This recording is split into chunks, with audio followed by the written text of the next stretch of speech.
Hi everyone, it's Simon Keeling here. Thanks again for watching weatherweb.net.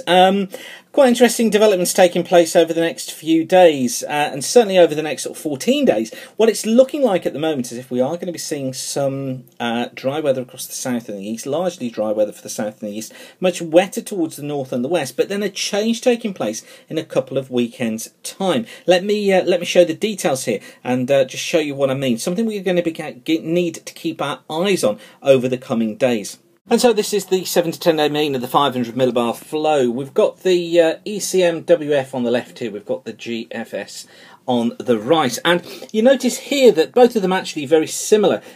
This is the period from next Wednesday through to Saturday the 27th, and you notice here both of them building this ridge out in the western Atlantic. You notice too we've got the low heights centred up here towards the north, and that is what's keeping this strong westerly jet across the country. You notice how we've got above normal heights there across southern parts of the UK according to the GFS, around normal for the ECMWF. But essentially what's going on here is that we've got the much colder air here up towards the north, warmer air down towards the south, of course warming up all the time as we get in towards spring. Sharp contrast between the two, hence the reason for that westerly jet. And exactly as you'd expect to see the westerly jet stream today, this was the rainfall pattern from this afternoon. The radar showing heavy rain there, western and northern parts of Scotland. Some heavy showers coming into Ireland. Generally clear elsewhere of showers, although there was quite a bit of cloud around. But that sort of rain pattern with the front surrounding it is exactly what we'd expect to see. And the GFS really doesn't see a huge amount of difference over the coming couple of weeks. What it does do is it sees a fall off in temperature. You'll notice here, look, as we head into the weekend, then it picks up again into the early to middle part next week before we see this fall off again later on. Now, it's this period in here that we need to watch. This is the 28th of April through to about the 1st of May. And it's then that things look as if they could go cool as the winds come into the north and fairly unsettled. Look, I want you to notice here, look, the rainfall bars there, picking up from around the 27th onwards. So that's Saturday the 27th, so in a couple of weeks' time. It looks as if we could go into a cooler spell right at the end of April into the early part of May. Now, if you hear that noise in the background there, this is what it was. Yes, it was the Weather Wolf. It's the merest mention of cold weather, and that's what he does. Yep, this is Freddie the Weather Wolf. You'll know that he assists in forecasting of all sorts here at weatherweb.net. So if you hear him again, you'll know exactly what that is. Anywho, back to the weather. This is how things are looking on the 19th. So this is on Friday. And you notice we've got high pressure here centred down towards the southwest of the country. That's bringing in dry conditions across most parts of the country during the end of this week. Low pressure centred out towards the west. So essentially it looks like conditions are going to be dry.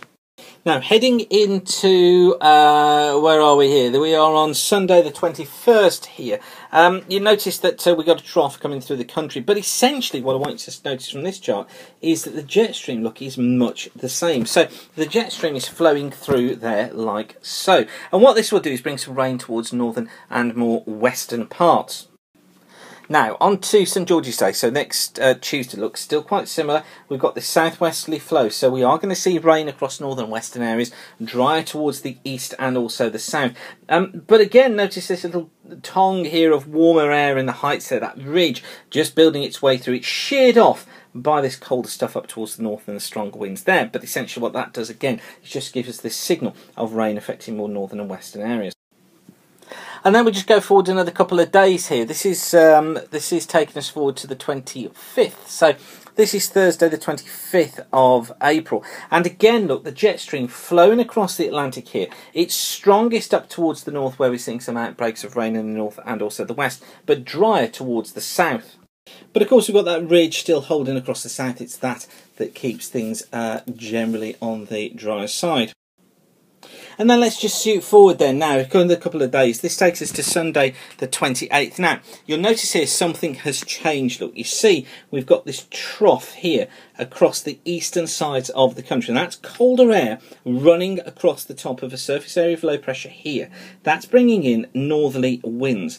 And what that's going to do is generate more unsettled conditions. So this is this idea that in a couple of weekends' time, things could turn cooler as that trough moves through. Now, this has been a consistent story from the GFS ensemble now for a few days. So it's something we need to take notice of. But notice, look, the ridge building in the Atlantic. Now what happens is, as that ridge builds north, it turns this flow more into the north or the northwest all the time. It digs the colder air down across the UK and Europe, but keep your fingers crossed, this ridge may build into the west, so going into western parts of Ireland and the west of the UK, bringing dry conditions there, but it's going to be the north of Scotland, the east of Scotland and the eastern coast of England that sees the biggest threat of showers and rain.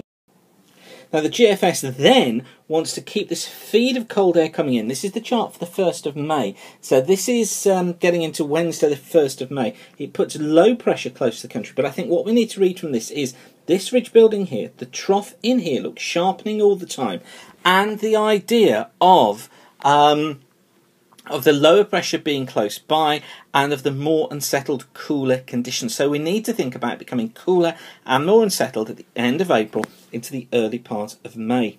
So, plenty to think about there then, but as I say, I want you to take this idea that the end of April, the early part of May, turns into more cooler conditions across the whole of the country and potentially more unsettled, particularly northern and eastern areas. But prior to that, many southern and eastern areas look as if they are going to be staying in a dry spell of weather, but always rain towards the north and towards the west. So, hopefully that's been useful for you. Thanks again for watching. Remember, we're kept free of charge by the adverts you see around the screen here, by you coming back and using the site and using the adverts. It's that keeps us free of charge. So thank you for doing that, and keep the sun shining. Bye for now.